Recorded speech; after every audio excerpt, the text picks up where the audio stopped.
La parole est à Monsieur Emmanuel Coblence du groupe PEC pour 5 minutes. Merci Monsieur le maire, chers collègues. Bouteilles en plastique pendant les entraînements, gobelets jetables pendant les événements et aux buvettes, matériel sportif, etc. Les grands événements sportifs et notamment les courses sur route génèrent généralement des tonnes de déchets plastiques. Par exemple, pour le marathon de Paris, ce sont 400 000 bouteilles en plastique pour environ 50 000 coureurs qui seraient consommées chaque année. Et on compte plus de 50 courses organisées chaque année à Paris.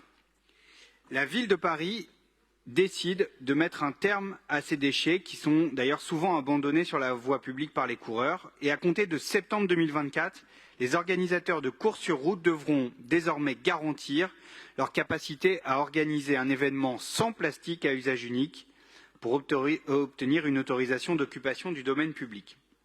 Alors pour accompagner au mieux cette petite révolution, la ville prendra à sa charge dans un premier temps la distribution d'eau et pourra prêter des gobelets réutilisables, notamment pour les petites courses.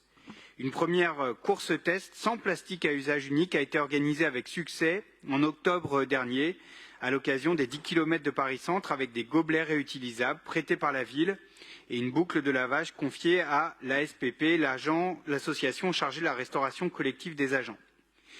Et c'est là un bel héritage des Jeux, véritable accélérateur pour transformer la ville et changer nos comportements.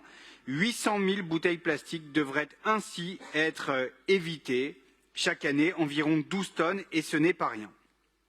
La fin du plastique à usage unique concerne d'ailleurs l'ensemble des sites de compétition des Jeux olympiques et paralympiques dans la capitale, la Concorde, le Grand Palais, les Invalides, le pont Alexandre III, le Champ de Mars, la Tour Eiffel, l'Arena La Chapelle, qui accueilleront les visiteurs sans bouteilles plastiques. Et ces bouteilles seront remplacées par des fontaines et par l'utilisation de bouteilles en verre. Tout cela confirme notre ambition d'offrir aux visiteurs, aux Parisiennes, aux Parisiens, une grande célébration du sport qui soit aussi exemplaire sur le plan environnemental. Je vous remercie. Merci, chers collègues.